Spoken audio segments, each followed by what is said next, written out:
ದೆಹಲಿಯಲ್ಲೂ ಕೂಡ ಡಿಕೆ ಶಿವಕುಮಾರ್ ಅವರು breakfast meeting ಅನ್ನು ಮಾಡಿದ್ದಾರೆ. ಡಿಕೆ ಶಿವಕುಮಾರ್ ತಮ್ಮ ಆಪ್ತರ ಜೊತೆಗೆ ದೆಹಲಿಗೆ ಹೋಗಿರೋದು ನಿಮ್ಗೆ ಗೊತ್ತೇ ಇದೆ. ಕರ್ನಾಟಕ ಭವನದಲ್ಲಿ ಡಿಸಿಎಂ ಡಿಕೆ ಶಿವಕುಮಾರ್ ಉಪಹಾರ ಕೂಟ ಮಾಡಿದ್ದಾರೆ. ಕರ್ನಾಟಕ ಭವನದಲ್ಲಿ ಸಚಿವರು ಶಾಸಕರು ಡಿಕೆ ಶಿವಕುಮಾರ್ ಜೊತೆಗೆ ಉಪಹಾರ ಸವಿದಿದ್ದಾರೆ. ಸಚಿವ ಆರ್ ವಿ ತಿಮ್ಮಾಪುರ, ಶಾಸಕ ತನ್ವೀರ್ ಸೇಠ್ ಸೇರಿದಂತೆ ಪ್ರದೀಪ್ ಈಶ್ವರ್, ರೂಪಕಲಾ ಶಶಿಧರ್, ಕೋನರೆಡ್ಡಿ ಇವರೆಲ್ಲರೂ ಕೂಡ ಇದ್ರು. ಡಿಕೆ ಶಿವಕುಮಾರ್ ಅವರ ಜೊತೆಗೆ ಡಿಟಿ ಶ್ರೀನಿವಾಸ್, ಎಸಿ ಶ್ರೀನಿವಾಸ್, ಬಾದಾರ್ಲಿ ಸಚಿವರು, ಶಾಸಕರುಗಳು ಡಿಸಿಎಂ ಡಿಕೆ ಶಿವಕುಮಾರ್ ಅವರ ಜೊತೆ ಕೂತ್ಕೊಂಡು ಉಪಹಾರ ಕೂಟದಲ್ಲಿ ಭಾಗಿಯಾಗಿದ್ದಾರೆ. ನೋಡಿ, ಅದರ ಫೋಟೋ ಕೂಡ ತಾವು ಗಮನಿಸ್ತಾ ಇದ್ದೀರಿ. ಕರ್ನಾಟಕ ಭವನದಲ್ಲಿ ಡಿಕೆ ಶಿವಕುಮಾರ್ ಉಪಹಾರ ಕೂಟದಲ್ಲಿ ಭಾಗಿಯಾಗಿರುವಂತಹ ದೃಶ್ಯ ಇದು. ಬೆಂಗಳೂರಿನಲ್ಲಾಯ್ತು ಬ್ರೇಕ್ಫಾಸ್ಟ್ ಮೀಟಿಂಗ್, ಮಂಗಳೂರಿನಲ್ಲಿ ಸಿದ್ದರಾಮಯ್ಯನವರ ಲಂಚ್ ಮೀಟಿಂಗ್ ಆಯಿತು, ಬೆಳಗಾವಿಯಲ್ಲಿ ಬ್ರೇಕ್ಫಾಸ್ಟ್ ಮೀಟಿಂಗ್ ಆಯಿತು, ಲಂಚ್ ಮೀಟಿಂಗ್ ಆಯಿತು, ಡಿನ್ನರ್ ಮೀಟಿಂಗ್ ಆಯಿತು. ಈಗ ದೆಹಲಿಯಲ್ಲಿ ಬ್ರೇಕ್ಫಾಸ್ಟ್ ಮೀಟಿಂಗ್ ಡಿಕೆ ಶಿವಕುಮಾರ್ ಜೊತೆಗೆ ಶಾಸಕರು, ಸಚಿವರು.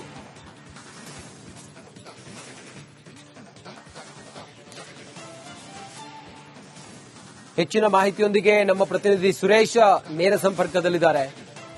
ಸುರೇಶ್, ಡಿಕೆ ಶಿವಕುಮಾರ್ ಅವರ ಬ್ರೇಕ್ಫಾಸ್ಟ್ ಮೀಟಿಂಗ್, ಮತ್ತೊಂದು ಕಡೆಯಲ್ಲಿ ಸಿದ್ದರಾಮಯ್ಯನವರು ಹಿಂಗ್ ಹೋಗಿ ಹಂಗ್ ಬರುವಂತ ಹಿಂದಿನ ಉದ್ದೇಶ ಏನು?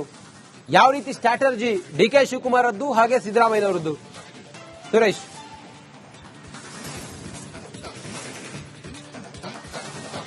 ರಂಜಿತ್, ನಾನು ಈಗಾಗಲೇ ಬಹಳ ಸ್ಪಷ್ಟವಾಗಿ ಹೇಳಿದ್ದೇನೆ. ನಾಯಕತ್ವದ ಬದಲಾವಣೆ, ನಾಯಕತ್ವದ ಅಧಿಕಾರ ಹಸ್ತಾಂತರ ವಿಚಾರ ಏನಿದೆ ಅದು 1-2 ದಿನಕ್ಕೆ ಇವತ್ತಿಗೆ ಮುಗಿದು ಬಿಡುತ್ತೆ ಅಂತಕ್ಕಂಥದ್ದು ಸುಳ್ಳು. ಅದು ಆಗೋದಿಲ್ಲ.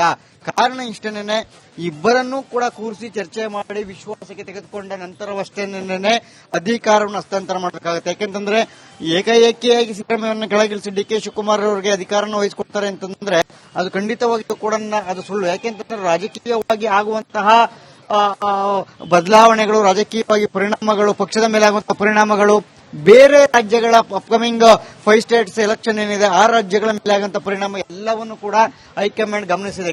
ಹೈಕಮಾಂಡ್ಗೆ ಕೇವಲ ಕರ್ನಾಟಕ ಒಂದೇ ಅಂತ ಅಲ್ಲ, ಅಥವಾ ಇದೇ ಮೊದಲೇನಲ್ಲ ಅಧಿಕಾರ ಹಸ್ತಾಂತರ ಮಾಡುವಂತದ್ದು, ಈ ರೀತಿಯಾಗಿ ಇರುವಂತದ್ದು. ಸೊ ಹಾಗಾಗಿ ಹೈಕಮಾಂಡ್ಗೆ ಬಹಳ ಚೆನ್ನಾಗಿ ಗೊತ್ತಿರತಕ್ಕಂಥದ್ದು ರಾಹುಲ್ ಗಾಂಧಿ ಮತ್ತು ಸೋನಿಯಾ ಗಾಂಧಿ ಅವರಿಗೆ ಯಾವಾಗ ಸೂಕ್ತ ನಿರ್ಧಾರವನ್ನು ತೆಗೆದುಕೊಳ್ಳಬೇಕು ಅಂತಕ್ಕಂಥದ್ದು ಎಲ್ಲವೂ ಕೂಡ ಮಾಹಿತಿ ಇರುತ್ತೆ. ಸೊ ಹೀಗಾಗಿನೇ ಇವತ್ತು ಹೋಗಿರ್ತಕ್ಕಂತಹ ವೋಟ್ ಚೋರಿ ಅಭಿಯಾನ ಏನಿದೆ ಇದಕ್ಕೆ ಡಿಸಿಎಂ ಡಿಕೆ ಶಿವಕುಮಾರ್ ಮತ್ತು ಸಿದ್ದರಾಮಯ್ಯ ಇಬ್ಬರೂ ಹೋಗಿದ್ದಾರೆ. ಈ ಸಂದರ್ಭದಲ್ಲಿ ಮಾತುಕತೆಗೆ ಅಷ್ಟು ಸುಲಭವಾಗಿ ವರಿಷ್ಠರು ಸಿಗುವಂತೆ ಕಾಣ್ತಾ ಇಲ್ಲ. ಕಾರಣ ಇಷ್ಟೇನೆ, ಸುಮಾರು 15ಕ್ಕೂ ಹೆಚ್ಚು ರಾಜ್ಯಗಳಿಂದ ಎಲ್ಲಾ ನಾಯಕರುಗಳು, ಶಾಸಕರು ಕೂಡ, ಪ್ರಮುಖರು ಎಲ್ಲರೂ ಹೋಗಿರುವಂತದ್ದು. ಸೊ ಇಂಥ ಸಂದರ್ಭದಲ್ಲಿ ಅಲ್ಲಿ ಮಾತುಕತೆ ಅಷ್ಟು ಸುಗಮವಾಗಿ ಆಗತ್ತೆ ಅಂತಕ್ಕಂಥದ್ದು ಸುಳ್ಳು. ಯಾಕೆಂತಂದ್ರೆ ನೋಡಿ, ಒಂದು ಕಡೆಗೆ ಇಬ್ಬರನ್ನು ಕೂಡ ಕೂರಿಸಿ ಇಬ್ಬರನ್ನು ಕೂಡ ಮುಖಾಮುಖಿಯಾಗಿ ಮಾತುಕತೆ ಆಗಬೇಕಾಗತ್ತೆ. ಜೊತೆಗೆ ಅಧಿಕಾರ ಹಸ್ತಾಂತರ ಅಂತ ಬಂದಾಗ ಯಾವೆಲ್ಲ ಸೂತ್ರಗಳನ್ನು ಅನುಸರಿಸಬೇಕಾಗುತ್ತೆ ಅದೆಲ್ಲವನ್ನು ಕೂಡ ಹೈಕಮಾಂಡ್ ನಾಯಕರಿಗೆ ಗೊತ್ತಿದೆ. ಸೊ ಇದೆಲ್ಲವೂ ಕೂಡ ಕೇವಲ 1 ಗಂಟೆ 2 ಗಂಟೆ ಮುಗಿಯುವಂತದ್ದಲ್ಲ. ಸೊ ಹೀಗಾಗಿ ಇವತ್ತಿನ ಮಾತುಕತೆ ಬಹುಶಃ ಅಸಾಧ್ಯವಾಗಿರ್ತಕ್ಕಂಥದ್ದು. ಜೊತೆಗೆ ನಾಳೆ ಮತ್ತೆ ರಾಹುಲ್ ಗಾಂಧಿ ಮತ್ತೆ ಸೋನಿಯಾ ಗಾಂಧಿ ಇಬ್ರು ಕೂಡ ಫಾರಿನ್ಗೆ ತೆರಳೋದಕ್ಕೂ ಕೂಡ ಸಜ್ಜಾಗಿರ್ತಕ್ಕಂಥದ್ದು. ಸೊ ಹೀಗಾಗಿ ನಾನು ಬೆಳಿಗ್ಗೆನೂ ಕೂಡ ಒಂದು ಸ್ಪಷ್ಟಪಡಿಸಿದ್ದೆ, ಸಿದ್ದರಾಮಯ್ಯ ಅವರು ಫುಲ್ ಕಾನ್ಫಿಡೆಂಟ್ ಆಗಿದ್ದಾರೆ. ಸಿದ್ದರಾಮಯ್ಯ ಅಂಡ್ ಟೀಮ್ ಏನಿದೆ ಇಬ್ರು ಕೂಡ ಆ ಟೀಮ್ ನಲ್ಲಿ ಫುಲ್ ಕಾನ್ಫಿಡೆಂಟ್ ಆಗಿರ್ತಕ್ಕಂಥದ್ದು. ಸದ್ಯಕ್ಕೆ ನಾಯಕತ್ವದ ಬದಲಾವಣೆ ಇಲ್ಲ ಅಂತಕ್ಕಂಥದ್ದು ಆ ಒಂದು ಸಣ್ಣ ಸುಳಿವು ಕೂಡ ಈಗಾಗಲೇ ಸಿದ್ದರಾಮಯ್ಯ ಅವರು ಕೂಡ ಸಿಕ್ಕಿರ್ತಕ್ಕಂಥದ್ದು. ಹಾಗಾಗಿ ಯತೀಂದ್ರ ಸಿದ್ದರಾಮಯ್ಯ ಅವರು ಕೂಡ ಆ ಒಂದು ಕಾನ್ಫಿಡೆಂಟ್ ಮೇಲೆ ಅವರು ಕೂಡ ಹೇಳಿರ್ತಕ್ಕಂಥದ್ದು. ಈಗ ಇರ್ತಕ್ಕಂಥದ್ದು ಡಿಸಿಎಂ ಡಿಕೆ ಶಿವಕುಮಾರ್ ಮತ್ತೆ ಇಕ್ಬಾಲ್ ಹುಸೇನ್ ಸಿಡಿಸಿರ್ತಕ್ಕಂಥ ಬಾಂಬ್ ಇದೆಯಲ್ಲ, ಅದು ಯಾವ ರೀತಿಯಾಗಿ ಅದನ್ನ ಕ್ಲೈಮ್ ಮಾಡ್ಕೋತಾರೆ ಅಂತಕ್ಕಂಥದ್ದು. ಯಾಕಂತಂದ್ರೆ ಜನವರಿ 6ನೇ ತಾರೀಕು ಅಧಿಕಾರ ಹಸ್ತಾಂತರ ಆಗ್ಬಿಡುತ್ತೆ ಅಂತಕ್ಕಂಥ ಒಂದು ಹೇಳಿಕೆ ಇದೆಯಲ್ಲ, ಅಷ್ಟು ಸುಲಭ ಇದೆಯಾ ಅಂತಕ್ಕಂಥದ್ದು. ಯಾಕೆಂತಂದ್ರೆ ಮತ್ತೆ ಏನಾದ್ರು ಫಾರಿನ್ಗೆ ಹೊರಟಿದ್ದೆ ಆದ್ರೆ ಮತ್ತೆ ಅವ್ರು ಬರೋದು ಯಾವಾಗಲೂ 1 ವಾರ ಆಗತ್ತೋ, 8 ದಿನ ಆಗುತ್ತೋ, 10 ದಿನ ಆಗುತ್ತೋ ಅಂತಕ್ಕಂಥದ್ದು ಕೂಡ ಇನ್ನೂ ಸ್ಪಷ್ಟವಾದಂತಹ ಮಾಹಿತಿ ಇಲ್ಲ. ಸೊ ಹೀಗಾಗಿ ಅವರು ಬಂದು ಮತ್ತೆ ಮಾತುಕತೆ ಆಡುವಂತಹ ಸಾಧ್ಯತೆಗಳಿರ್ತಕ್ಕಂಥ ಸದ್ಯಕ್ಕೆ ಇವತ್ತಿನ ಬೆಳವಣಿಗೆ ನೋಡ್ತಾ ಹೋದ್ರೆ ರಂಜಿತ್, ಇವತ್ತು ಮಾತುಕತೆ ಅಷ್ಟು ಸಾಧ್ಯತೆ ತೀರಾ ಕಡಿಮೆ ಇರತಕ್ಕಂಥದ್ದು. ಸೊ ಹೀಗಾಗಿ ಇವತ್ತು ಬಹುಶಃ ಡಿಕೆ ಶಿವಕುಮಾರ್ ಅವರು ಮತ್ತೆ ಇವತ್ತು ದೆಹಲಿಯಲ್ಲೇ ಉಳಿಬಹುದು. ಆದ್ರೆ ಸಿದ್ದರಾಮಯ್ಯ ಅವರು ಮಾತ್ರ ನಾಳೆ ಅಧಿವೇಶನ ಇರೋ ಹಿನ್ನೆಲೆಯಲ್ಲಿ ಅವರು ಇವತ್ತು ರಾತ್ರಿ ವಾಪಸ್ ಆಗ್ತಾರೆ. ನಾಳೆ ಬೆಳಿಗ್ಗೆ ವಿಶೇಷ ಅಧಿವೇಶನ ನಡೀತಾರೆ, ಬೆಳಗಾವಿ ಅಧಿವೇಶನ. ಸರ್ಕಾರದ ಪ್ರತಿನಿಧಿ. ಓಕೆ, ಥ್ಯಾಂಕ್ ಯು ನಿಮ್ಮೆಲ್ಲ ಮಾಹಿತಿಗಾಗಿ ಸುರೇಶ್.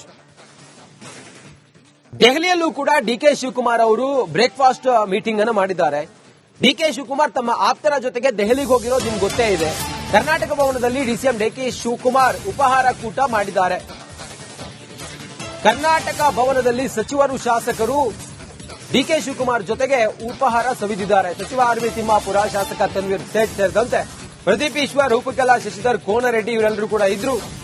ಡಿಕೆ ಶಿವಕುಮಾರ್ ಅವರ ಜೊತೆಗೆ ಡಿಟಿ ಶ್ರೀನಿವಾಸ್, ಎಸಿ ಶ್ರೀನಿವಾಸ್, ಬಾದಾರ್ಲಿ ಸಚಿವರು, ಶಾಸಕರುಗಳು ಡಿಸಿಎಂ ಡಿಕೆ ಶಿವಕುಮಾರ್ ಅವರ ಜೊತೆ ಕೂತ್ಕೊಂಡು ಉಪಹಾರ ಕೂಟದಲ್ಲಿ ಭಾಗಿಯಾಗಿದ್ದಾರೆ. ನೋಡಿ, ಅದರ ಫೋಟೋ ಕೂಡ ತಾವು ಗಮನಿಸ್ತಾ ಇದ್ದೀರಿ. ಕರ್ನಾಟಕ ಭವನದಲ್ಲಿ ಡಿಕೆ ಶಿವಕುಮಾರ್ ಉಪಹಾರ ಕೂಟದಲ್ಲಿ ಭಾಗಿಯಾಗಿರುವಂತಹ ದೃಶ್ಯ ಇದು. ಬೆಂಗಳೂರಿನಲ್ಲಾಯ್ತು ಬ್ರೇಕ್ಫಾಸ್ಟ್ ಮೀಟಿಂಗ್, ಮಂಗಳೂರಿನಲ್ಲಿ ಸಿದ್ದರಾಮಯ್ಯನವರ ಲಂಚ್ ಮೀಟಿಂಗ್ ಆಯಿತು, ಬೆಳಗಾವಿಯಲ್ಲಿ ಬ್ರೇಕ್ಫಾಸ್ಟ್ ಮೀಟಿಂಗ್ ಆಯಿತು, ಲಂಚ್ ಮೀಟಿಂಗ್ ಆಯಿತು, ಡಿನ್ನರ್ ಮೀಟಿಂಗ್ ಆಯಿತು. ಈಗ ದೆಹಲಿಯಲ್ಲಿ ಬ್ರೇಕ್ಫಾಸ್ಟ್ ಮೀಟಿಂಗ್ ಡಿಕೆ ಶಿವಕುಮಾರ್ ಜೊತೆಗೆ ಶಾಸಕರು, ಸಚಿವರು.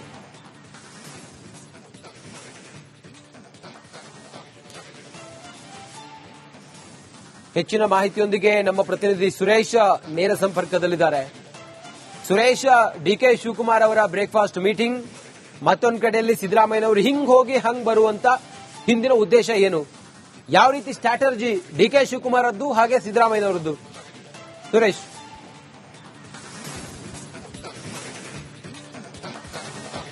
ರಂಜಿತ್, ನಾನು ಈಗಾಗಲೇ ಬಹಳ ಸ್ಪಷ್ಟವಾಗಿ ಹೇಳಿದ್ದೇನೆ, ನಾಯಕತ್ವದ ಬದಲಾವಣೆ, ನಾಯಕತ್ವದ ಅಧಿಕಾರ ಹಸ್ತಾಂತರ ವಿಚಾರ ಏನಿದೆ ಅದು 1-2 ದಿನಕ್ಕೆ ಇವತ್ತಿಗೆ ಮುಗಿದು ಬಿಡುತ್ತೆ ಅಂತಕ್ಕಂಥದ್ದು ಸುಳ್ಳು. ಅದು ಆಗೋದಿಲ್ಲ.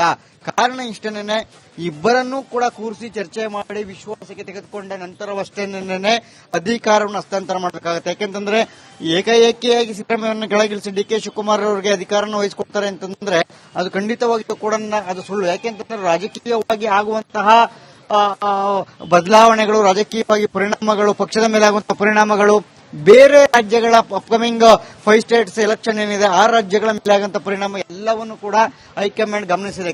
ಹೈಕಮಾಂಡ್ಗೆ ಕೇವಲ ಕರ್ನಾಟಕ ಒಂದೇ ಅಂತ ಅಲ್ಲ, ಅಥವಾ ಇದೇ ಮೊದಲೇನಲ್ಲ ಅಧಿಕಾರ ಹಸ್ತಾಂತರ ಮಾಡುವಂತದ್ದು, ಈ ರೀತಿಯಾಗಿ ಇರುವಂತದ್ದು.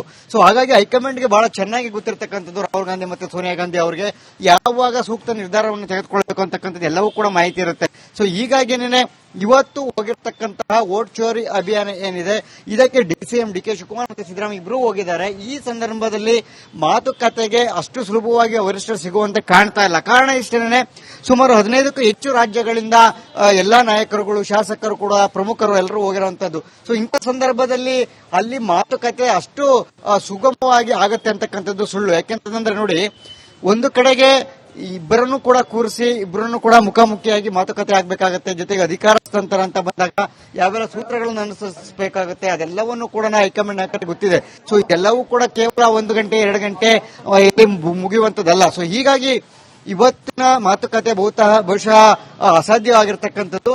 ಜೊತೆಗೆ ನಾಳೆ ಮತ್ತೆ ರಾಹುಲ್ ಗಾಂಧಿ ಮತ್ತೆ ಸೋನಿಯಾ ಗಾಂಧಿ ಇಬ್ರು ಕೂಡ ಫಾರಿನ್ಗೆ ತೆರಳೋದಕ್ಕೂ ಕೂಡ ಸಜ್ಜಾಗಿರ್ತಕ್ಕಂಥ. ಸೊ ಹೀಗಾಗಿ ನಾನು ಬೆಳಿಗ್ಗೆನೂ ಕೂಡ ಒಂದು ಸ್ಪಷ್ಟಪಡಿಸಿದ್ದೆ, ಸಿದ್ದರಾಮಯ್ಯ ಅವರು ಫುಲ್ ಕಾನ್ಫಿಡೆಂಟ್ ಆಗಿದ್ದಾರೆ. ಸಿದ್ದರಾಮಯ್ಯ ಅಂಡ್ ಟೀಮ್ ಏನಿದೆ ಇಬ್ರು ಕೂಡ ಆ ಟೀಮ್ ನಲ್ಲಿ ಫುಲ್ ಕಾನ್ಫಿಡೆಂಟ್ ಆಗಿರ್ತಕ್ಕಂಥದ್ದು. ಸದ್ಯಕ್ಕೆ ನಾಯಕತ್ವದ ಬದಲಾವಣೆ ಇಲ್ಲ ಅಂತಕ್ಕಂಥದ್ದು ಆ ಒಂದು ಸಣ್ಣ ಸುಳಿವು ಕೂಡ ಈಗಾಗಲೇ ಸಿದ್ದರಾಮಯ್ಯ ಕೂಡ ಸಿಕ್ಕಿರ್ತಕ್ಕಂಥದ್ದು. ಹಾಗಾಗಿ ಯತೀಂದ್ರ ಸಿದ್ದರಾಮಯ್ಯ ಅವರು ಕೂಡ ಆ ಒಂದು ಕಾನ್ಫಿಡೆಂಟ್ ಮೇಲೆ ಅವರು ಕೂಡ ಹೇಳಿರ್ತಕ್ಕಂಥದ್ದು.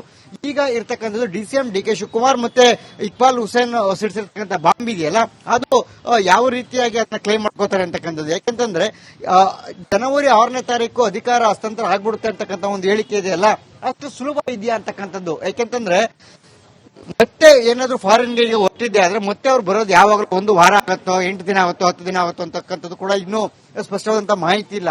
ಸೊ ಹೀಗಾಗಿ ಅವರು ಬಂದು ಮತ್ತೆ ಮಾತುಕತೆ ಆಡುವಂತಹ ಸಾಧ್ಯತೆಗಳಿರ್ತಕ್ಕಂಥ. ಸದ್ಯಕ್ಕೆ ಇವತ್ತಿನ ಬೆಳವಣಿಗೆ ನೋಡ್ತಾ ಹೋದ್ರೆ ರಂಜಿತ್, ಇವತ್ತು ಮಾತುಕತೆ ಅಷ್ಟು ಸಾಧ್ಯತೆ ತೀರಾ ಕಡಿಮೆ ಇರತಕ್ಕಂಥದ್ದು. ಸೊ ಹೀಗಾಗಿ ಇವತ್ತು ಬಹುಶಃ ಡಿಕೆ ಶಿವಕುಮಾರ್ ಅವರು ಮತ್ತೆ ಇವತ್ತು ದೆಹಲಿಯಲ್ಲೇ ಉಳಿಬಹುದು. ಆದ್ರೆ ಸಿದ್ದರಾಮಯ್ಯ ಅವರು ಮಾತ್ರ ನಾಳೆ ಅಧಿವೇಶನ ಇರೋ ಹಿನ್ನೆಲೆಯಲ್ಲಿ ಅವರು ಇವತ್ತು ರಾತ್ರಿ ವಾಪಸ್ ಆಗ್ತಾರೆ. ನಾಳೆ ಬೆಳಿಗ್ಗೆ ವಿಶೇಷ ಅಧಿವೇಶನ ನಡೀತಾರೆ, ಬೆಳಗಾವಿ ಅಧಿವೇಶನ. ಸರ್ಕಾರದ ಪ್ರತಿನಿಧಿ. ಓಕೆ, ಥ್ಯಾಂಕ್ ಯು ನಿಮ್ಮೆಲ್ಲ ಮಾಹಿತಿಗಾಗಿ ಸುರೇಶ್. ದೆಹಲಿಯಲ್ಲೂ ಕೂಡ ಡಿಕೆ ಶಿವಕುಮಾರ್ ಅವರು ಬ್ರೇಕ್ಫಾಸ್ಟ್ ಮೀಟಿಂಗ್ ಅನ್ನು ಮಾಡಿದ್ದಾರೆ. ಡಿಕೆ ಶಿವಕುಮಾರ್ ತಮ್ಮ ಆಪ್ತರ ಜೊತೆಗೆ ದೆಹಲಿಗೆ ಹೋಗಿರೋದು ನಿಮ್ಗೆ ಗೊತ್ತೇ ಇದೆ. ಕರ್ನಾಟಕ ಭವನದಲ್ಲಿ ಡಿಸಿಎಂ ಡಿಕೆ ಶಿವಕುಮಾರ್ ಉಪಹಾರ ಕೂಟ ಮಾಡಿದ್ದಾರೆ. ಕರ್ನಾಟಕ ಭವನದಲ್ಲಿ ಸಚಿವರು, ಶಾಸಕರು ಡಿಕೆ ಶಿವಕುಮಾರ್ ಜೊತೆಗೆ ಉಪಹಾರ ಸವಿದಿದ್ದಾರೆ. ಸಚಿವ ಆರ್.ವಿ. ತಿಮ್ಮಾಪುರ, ಶಾಸಕ ತನ್ವೀರ್ ಸೇಠ್ ಸೇರಿದಂತೆ ಪ್ರದೀಪ್ ಈಶ್ವರ್, ರೂಪಕಲಾ ಶಶಿಧರ್, ಕೋನರೆಡ್ಡಿ ಇವರೆಲ್ಲರೂ ಕೂಡ ಇದ್ರು. ಡಿಕೆ ಶಿವಕುಮಾರ್ ಅವರ ಜೊತೆಗೆ ಡಿಟಿ ಶ್ರೀನಿವಾಸ್, ಎಸಿ ಶ್ರೀನಿವಾಸ್, ಬಾದಾರ್ಲಿ ಸಚಿವರು, ಶಾಸಕರುಗಳು ಡಿಸಿಎಂ ಡಿಕೆ ಶಿವಕುಮಾರ್ ಅವರ ಜೊತೆ ಕೂತ್ಕೊಂಡು ಉಪಹಾರ ಕೂಟದಲ್ಲಿ ಭಾಗಿಯಾಗಿದ್ದಾರೆ. ನೋಡಿ ಅದರ ಫೋಟೋ ಕೂಡ ತಾವು ಗಮನಿಸ್ತಾ ಇದ್ದೀರಿ. ಕರ್ನಾಟಕ ಭವನದಲ್ಲಿ ಡಿಕೆ ಶಿವಕುಮಾರ್ ಉಪಹಾರ ಕೂಟದಲ್ಲಿ ಭಾಗಿಯಾಗಿರುವಂತಹ ದೃಶ್ಯ ಇದು. ಬೆಂಗಳೂರಿನಲ್ಲಾಯ್ತು ಬ್ರೇಕ್ಫಾಸ್ಟ್ ಮೀಟಿಂಗ್, ಮಂಗಳೂರಿನಲ್ಲಿ ಸಿದ್ದರಾಮಯ್ಯನವರ ಲಂಚ್ ಮೀಟಿಂಗ್ ಆಯಿತು, ಬೆಳಗಾವಿಯಲ್ಲಿ ಬ್ರೇಕ್ಫಾಸ್ಟ್ ಮೀಟಿಂಗ್ ಆಯಿತು, ಲಂಚ್ ಮೀಟಿಂಗ್ ಆಯಿತು, ಡಿನ್ನರ್ ಮೀಟಿಂಗ್ ಆಯಿತು. ಈಗ ದೆಹಲಿಯಲ್ಲಿ ಬ್ರೇಕ್ಫಾಸ್ಟ್ ಮೀಟಿಂಗ್ ಡಿಕೆ ಶಿವಕುಮಾರ್ ಜೊತೆಗೆ ಶಾಸಕರು, ಸಚಿವರು.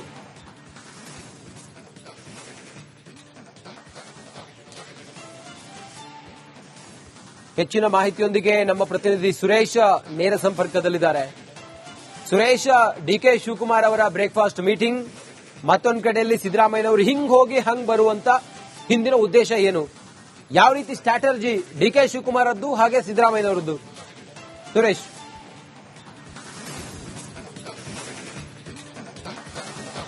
ರಂಜಿತ್, ನಾನು ಈಗಾಗಲೇ ಬಹಳ ಸ್ಪಷ್ಟವಾಗಿ ಹೇಳಿದ್ದೇನೆ, ನಾಯಕತ್ವದ ಬದಲಾವಣೆ, ನಾಯಕತ್ವದ ಅಧಿಕಾರ ಹಸ್ತಾಂತರ ವಿಚಾರ ಏನಿದೆ ಅದು 1-2 ದಿನಕ್ಕೆ ಇವತ್ತಿಗೆ ಮುಗಿದು ಬಿಡುತ್ತೆ ಅಂತಕ್ಕಂಥದ್ದು ಸುಳ್ಳು. ಅದು ಆಗೋದಿಲ್ಲ.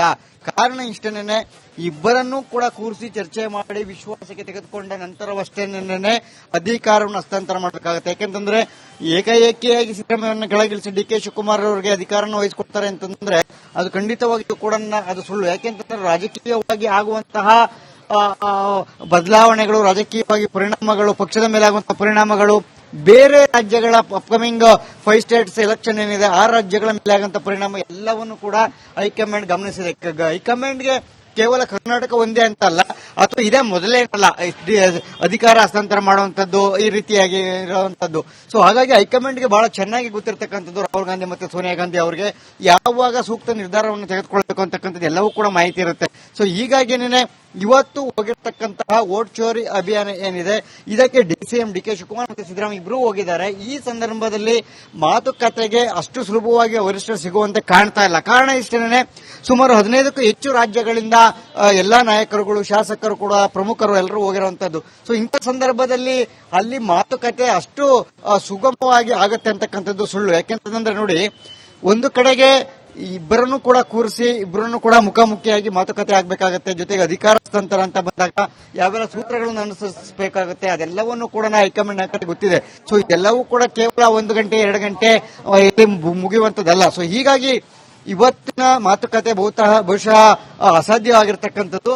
ಜೊತೆಗೆ ನಾಳೆ ಮತ್ತೆ ರಾಹುಲ್ ಗಾಂಧಿ ಮತ್ತೆ ಸೋನಿಯಾ ಗಾಂಧಿ ಇಬ್ರು ಕೂಡ ಫಾರಿನ್ಗೆ ತೆರಳೋದಕ್ಕೂ ಕೂಡ ಸಜ್ಜಾಗಿರ್ತಕ್ಕಂಥ. ಸೊ ಹೀಗಾಗಿ ನಾನು ಬೆಳಿಗ್ಗೆನೂ ಕೂಡ ಒಂದು ಸ್ಪಷ್ಟಪಡಿಸಿದ್ದೆ, ಸಿದ್ದರಾಮಯ್ಯ ಅವರು ಫುಲ್ ಕಾನ್ಫಿಡೆಂಟ್ ಆಗಿದ್ದಾರೆ. ಸಿದ್ದರಾಮಯ್ಯ ಅಂಡ್ ಟೀಮ್ ಏನಿದೆ ಇಬ್ರು ಕೂಡ ಆ ಟೀಮ್ ನಲ್ಲಿ ಫುಲ್ ಕಾನ್ಫಿಡೆಂಟ್ ಆಗಿರ್ತಕ್ಕಂಥದ್ದು. ಸದ್ಯಕ್ಕೆ ನಾಯಕತ್ವದ ಬದಲಾವಣೆ ಇಲ್ಲ ಅಂತಕ್ಕಂಥದ್ದು, ಆ ಒಂದು ಸಣ್ಣ ಸುಳಿವು ಕೂಡ ಈಗಾಗಲೇ ಸಿದ್ದರಾಮಯ್ಯ ಕೂಡ ಸಿಕ್ಕಿರ್ತಕ್ಕಂಥದ್ದು.